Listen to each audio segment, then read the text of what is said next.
Little star চ্যানেলে সবাইকে স্বাগত। আজ আমি নিয়ে এসেছি একদম ছোট্ট ছোট্ট বাচ্চাদের কি করে হাতের লেখা শেখাবেন সেই নিয়ে ভিডিও। ছোট্ট ছোট্ট বাচ্চাদের উজ্জ্বল ভবিষ্যতের কামনা করে আজকে আমি আমার ভিডিওটা শুরু করছি। কত বছর বয়সে বাচ্চাদের হাতের লেখা শেখানো যায় সেই নিয়ে অনেক প্যারেন্টসটাই চিন্তিত থাকেন। আমার মনে হয় একদম ছোট্ট বয়সে না শেখানোই ভালো। 2.5 থেকে 3 বছর বয়সে বাচ্চাদের হাতের লেখা শেখানো দরকার। বাচ্চাদের কিভাবে হাতের লেখা শেখাবেন, প্রত্যেক প্যারেন্টসদের একটা করে খুব বড় চিন্তা যে বাচ্চাদের কি করে হাতের লেখা শেখাবো, কি করে বাচ্চাটা লিখতে পারবে। বাচ্চাকে যখন প্রি স্কুলে দেওয়ার আগে বা নার্সারিতে দেওয়ার আগে বাচ্চাদের যদি বাড়িতেই আপনারা হাতের লেখাটা শিখিয়ে নিন, তাহলে বাচ্চারা স্কুলে গিয়ে একটা ভালো পারফরমেন্স দেবে। বাচ্চাদের সেই হাতের লেখা শেখানোর জন্য আমি কতগুলো ট্রিক্স বা নিয়ম বলবো। সেগুলো যদি সঠিকভাবে পালন করা যায় তাহলে মনে হয় বাচ্চাদের হাতের লেখা শেখাতে কোনো অসুবিধা হবে না। আমরা আগেকার দিনে মা বাবারা বাচ্চাদের হাতের লেখা শেখানোর জন্য স্লেট পেন্সিল দিত, ঠিক তো? বাচ্চাদের প্রথমেই একদম লেখা শেখাবেন না, বাচ্চাদের প্রথমে আঁকিবুকি করতে দেবেন। তারা বিভিন্ন নিজের মন মতো যা ইচ্ছা করুক, সেটা গোল্ড হোক রাউন্ড হোক যা ইচ্ছা করুক, তাদের মনোমতো আঁকতে দেবেন এবং তারা তাদের নিজেদের ইচ্ছা অনুযায়ী তারা করবে। সেটা দেখবেন, সেটা যদি অর্ধবৃত্তাকার হয় বা দেখুন কোনোটাতে সোজা লাইন হয়েছে, কোনোটা স্ট্যান্ডিং লাইনের মতো হয়েছে, তাহলে বুঝবেন যে বাচ্চাদের হাতের লেখার সময় এসে গেছে। আমি বলেছিলাম না কতগুলো ট্রিক বলবো। তো প্রথমেই আমাদের মা ঠাকুমারা স্লেট পেন্সিল লেখায় কেন বলুন তো? হাতের এই যে ধরাটা যাতে ভালো হয়। প্রথমেই যদি পেন্সিল দিয়ে দিই, সরু পেন্সিলে বাচ্চাদের লিখতে অসুবিধা হবে। আমি সেরকম কতগুলো ট্রিক দেখাবো আজকে। যখন দেখবেন এরকম সার্কেল বা হচ্ছে এরকম সোজা লাইন কাটতে পারছে, সোজা দাড়ি দিতে পারছে বা এরকম সোজা লাইন দিতে পারছে, তখন ভাববেন যে না, বাচ্চার হচ্ছে ঠিক টাইম হয়ে গেছে। অক্ষর চেনার ক্ষেত্রে বা অক্ষর লেখার ক্ষেত্রে একদম প্রকৃত সময়। মাস ঠাকুমারা আগেকার দিনে স্লেট পেন্সিল ব্যবহার করতো, কারণ পেন্সিলটা ধরনটা মোটা, আর বাচ্চাকে কি সবসময় কি মোটা জিনিস দিয়েই লেখার চেষ্টা করবেন। প্রথমে পেন্সিল দিয়ে, সরু পেন্সিল দিয়ে একবারে লেখাবেন না। তাদের খেয়াল রাখবেন বাচ্চাটা কিভাবে পেন্সিলটা ধরছে, এরকমভাবে না এরকমভাবে না এরকমভাবে। অনেকে হচ্ছে লেফট হাতে ধরে। বাচ্চাকে সঠিকভাবে নিয়মটা আগে শিখিয়ে দিতে হবে যে এইভাবে ধরতে হয়, এইভাবে পেন্সিলটা ধরো। মোটা ক্রেয়নের সাহায্যে আমরা যদি বিভিন্ন রকমভাবে বাচ্চাকে শেখাই, তাতে ছোট্টবেলায় মা ঠাকুমারা এইভাবে গোল করে সার্কেল বা স্লেটের উপর লেখারা অনেক সময় এরকমভাবে ধরে। বাচ্চাদের সঠিকভাবে কি করে ধরতে হয় আগে শেখাতে হবে। বাচ্চারা যখন কোনো কিছু আঁকছে, যেমন এরকম গোল হলো না, এরকম হলো বা এরকম হলো, বা হচ্ছে এই রকম সোজা না হয়ে একটু বেঁকে গেল। বাচ্চা যখন দেখছেন এরকম লাইন সোজা করে কাটতে পারছে, তখন সোজা করে কাটতে পারছে, বা একটু বেঁকে বেঁকে আঁকুবুকু করে এরকম সোজা হয়ে গেল, তখন বুঝবেন যে বাচ্চাদের লেখার সময় এসে গেছে। শুধু লেখা নয়, লেখার আগে কতগুলো প্রি রাইটিং স্ট্রোক বাচ্চাদের শিখতে হয়, সেগুলো আগে দরকার। তারপর বাচ্চাদের লেখা শেখানোবেন। প্রথমে প্রি রাইটিং স্ট্রোকগুলো শিখিয়ে নেবেন, তারপর লেখা শেখাবেন। দেখা যাক প্রি রাইটিং স্ট্রোকগুলো কী। বাচ্চাদের এইভাবে বিভিন্ন দুটো কালারের ম্যাচ করে বিভিন্ন অ্যাক্টিভিটি করানো হয়। যারা সবে নার্সারিতে ভর্তি করা হয়েছে, তারা তো এই অ্যাক্টিভিটিগুলো করেনি। আমি চাই যে আপনারা বাড়িতেই বাচ্চাদেরকে এইভাবে অ্যাক্টিভিটিগুলোকে প্র্যাকটিস করা। যেমন দুটো কালার দেওয়া থাকবে, তাকে ম্যাচ করতে বলো, ম্যাচ, তাহলে এটা স্ট্যান্ডিং লাইন হয়ে যাচ্ছে, বা হচ্ছে দুটো কালার থাকলে এটা স্লিপিং লাইন হয়ে যাচ্ছে। এইভাবে বিভিন্ন, এটা স্ট্যান্ডিং লাইন হয়ে যাচ্ছে। বিভিন্ন অ্যাক্টিভিটির মাধ্যমে প্রি রাইটিং স্ট্রোকগুলো শেখানো হয়। লেখা শেখানোর আগে বাচ্চাদেরকে প্রি রাইটিং স্ট্রোকস এগুলো শেখানো হয়। এগুলোর মধ্যে আছে standing line, sleeping line, slanting line, left standing line, right standing line, curve, left curve, right curve, up and down curve বাচ্চাদের শেখানো হয়। প্রথমেই বাচ্চাদের স্ট্যান্ডিং লাইন শেখানো হয়। কিভাবে স্ট্যান্ডিং লাইন শেখানো হয়? দুটো লাইনের পুটকি দেওয়া থাকে, বাচ্চাদের এইভাবে মাঝখানে ডট করে দেওয়া থাকে, এবং বাচ্চাদের সোজাসুজি এই সোজা ডটে স্ট্যান্ডিং লাইন লিখতে বলা হয় বা টানতে বলা হয়।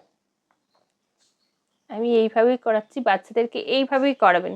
তাহলে বাচ্চারা লাইনটা সোজা কি করে টানতে হয় খুব সহজেই শিখে যাবে। যেমন স্লিপিং লাইন এইভাবে টেনেছি, এটা হলো sleeping line. Slanting line, slanting line কি না, এটা হচ্ছে লেফট স্ট্যান্ডিং লাইন, লেফট থেকে রাইটের দিকে আসবে, লেফট স্ট্যান্ডিং লাইন। বাচ্চাদের এইভাবে বাড়িতেই প্র্যাকটিস করাতে হবে। রাইট স্ট্যান্ডিং লাইন,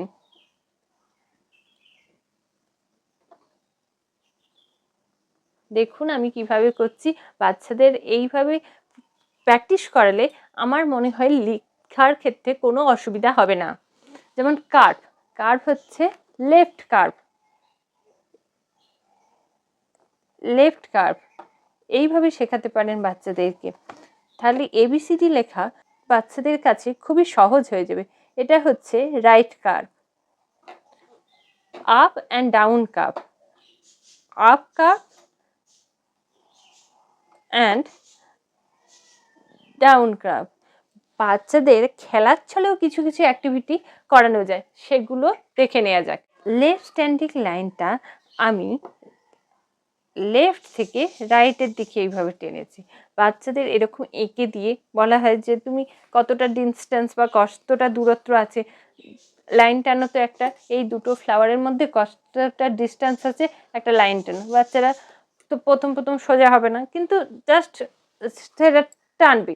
যেমন এটাও দুটো সানের মধ্যে কতটা দূরত্ব দেখো তো, তৈরি করে আপনারা যদি দেন তাহলে খুব সহজেই বাচ্চারা শিখে যাবে।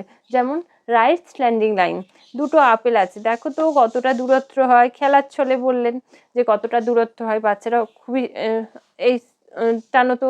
তারপরে এখানে দুটি বোট আছে, বোট মানে নৌকা, এই নৌকার দুটি কতটা দূরত্বে আছে টানো তো। এইভাবে বাচ্চাদের মজার ছলে আপনারা যদি বাড়িতে এভাবে এঁকে এঁকে প্র্যাকটিস করেন, আমার মনে হয় বাচ্চারা তাতে আগ্রহ দেখাবে, তাতে খুব তাড়াতাড়ি এগুলো করবে। ছোট্ট ছোট্ট বেবিরা যখন প্রথম লিখতে শেখে বা লেখার আগের মুহূর্তগুলো এইভাবে যদি আপনারা বাড়িতে প্র্যাকটিস করান, আমার মনে হয় খুব ভালো হবে। দেখুন আমি একটা মেঘ এঁকেছি, মেঘ থেকে বৃষ্টি হচ্ছে, এইগুলো হচ্ছে এইভাবে সোজাসুজি বৃষ্টি পড়ছে। তাদের খেলার ছলে বললেন যে বৃষ্টি পড়ছে দেখো তো, তাদের হচ্ছে স্ট্যান্ডিং লাইনও হয়ে গেল, স্ল্যান্ডিং লাইনও হয়ে গেল, লেফট স্ট্যান্ডিং লাইন হয়ে গেল, রাইট স্ট্যান্ডিং লাইন হয়ে গেল। খুব মজা করে করে পড়বে। দেখো বৃষ্টিগুলো এখানে জমেছে, এইভাবে টানো, এইগুলো বৃষ্টি, কত বৃষ্টি জমেছে দেখো তো, এইভাবে টানো তো। বাচ্চারা খুব মজা করে করে করবে। তারপরে এই রকম অ্যাক্টিভিটিও বাচ্চাদের করানো হয়। দেখো পাহাড় হচ্ছে, এটা পাহাড় হচ্ছে, মনে করো পাহাড় হচ্ছে। এইভাবে বাচ্চাদের খেলার ছলে বাড়িতে বসে বসে আপনারা বাচ্চাদেরকে প্র্যাকটিস করাতে পারেন। তারপর এখানে নাব, যে আমরা গুহার মধ্যে নাব নেমে পড়লাম, আবার উঠে পড়লাম, আবার নেমে পড়লাম, আবার উঠে পড়লাম। এইভাবে বাচ্চাদের খেলার ছলে মজা করে করে, যাদের পড়া বা লেখাটা মনে হয় না, তারা মনে করবে যে আমরা খেলছি। এইভাবে খেলার ছলেই বাচ্চাদের শেখাতে পারেন। যেমন right curve and left curve, up and down curve, up and down curve। যে একটা ফ্লাওয়ার রেখে দিন, দেখো তো ফ্লাওয়ারটা গোল করো তো, ডট ডট করে আপনারা লিখে দিলেন, এটা সার্কেল হয়ে গেল, এটা হচ্ছে কার্ভগুলো হয়ে গেল। তারপর বললেন একটা দাঁড়ি দাও তো, এই স্ট্যান্ডিং লাইন হয়ে গেল, স্ট্যান্ডিং লাইন হয়ে গেল। তারপরে হচ্ছে একটা পাতা করো তো। এইভাবে বাচ্চাদের খেলার ছলে যদি আপনারা এই অ্যাক্টিভিটিগুলো করাতে পারেন, তাহলে আমার মনে হয় লেখার ক্ষেত্রে ওদের কোনো অসুবিধা হবে না। বাচ্চাদের যদি প্রথমেই এবিসিডি লেখান, তাহলে বাচ্চাদের কঠিন বলে মনে হতে পারে। বাচ্চাদের প্রথমেই আপনি standing line are sleeping line দিয়ে শুরু করবেন। যেমন আই, টি, এল, যেগুলো খুব সোজা সোজা, মানে খুব চটজলদি হয়ে যাবে। স্ট্যান্ডিং লাইন স্লিপিং লাইন দেওয়া আছে, সেগুলো সোজা সোজাগুলোই আপনারা প্রথমে বাড়িতে প্র্যাকটিস করবেন। আর একটা জিনিস যেটা আপনারা বাচ্চাকে শেখাবেন, যেটা একই রকম দেখতে, যেমন ও, কিউ, একই রকম দেখতে জিনিসগুলো যদি বাচ্চাদের শেখানো হয়, তাহলে ও এর সঙ্গে একটা দাঁড়ি দিয়ে দিলাম, তাহলে হবে কিউ। একই রকম দেখতে জিনিসগুলোই প্রথমে শেখাবেন। আর প্রথমে standing line are sleeping line, যেমন এইচটা দুটো স্ট্যান্ডিং লাইন, তারপরে মাঝখানে স্লিপিং লাইন যখন শেখাবেন তাহলে বাচ্চাদের খুব মনে হয় যে খুব সুন্দর হয়েছে, সোজা খুব সহজেই আমরা করতে পারছি, তখন বাচ্চারা দেখবেন খুব আগ্রহের সঙ্গে। তারপর আপনি দিতে পারেন এ, কে, যে স্ল্যান্ডিং লাইনগুলো আছে সেইগুলো অনুযায়ী যদি আপনি শেখান তাহলে বাচ্চারা স্ল্যান্ডিং লাইন, তারপরে আছে কার্ভ, নেক্সট আছে এন, এগুলো এন, যেগুলো একই রকম দেখতে জিনিসগুলো আমার মনে হয় আগে শেখানো দরকার, তারপরে বাদ বাকিগুলো শেখানো দরকার। এবার ওয়াই, আর এখানে জেড হবে, জেড যে স্ল্যান্ডিং লাইন, এগুলো চট করে বাচ্চারা কি খুব চট করে ধরে নিতে পারে। আর বাদ বাকিগুলো যেমন বি, আপনি পি শিখালেন, তারপরে শিখান বি, তারপরে শিখান ডি, তাহলে কি কার্ভগুলো অ্যাট লাস্ট শেখাবেন, তাহলে বাচ্চারা খুব সহজেই লিখতে পারবে। আমার এই ভিডিওটা যদি ভালো লাগে প্লিজ লাইক দেবেন, সাবস্ক্রাইব করবেন, আর থ্যাংক ইউ ফর ওয়াচিং।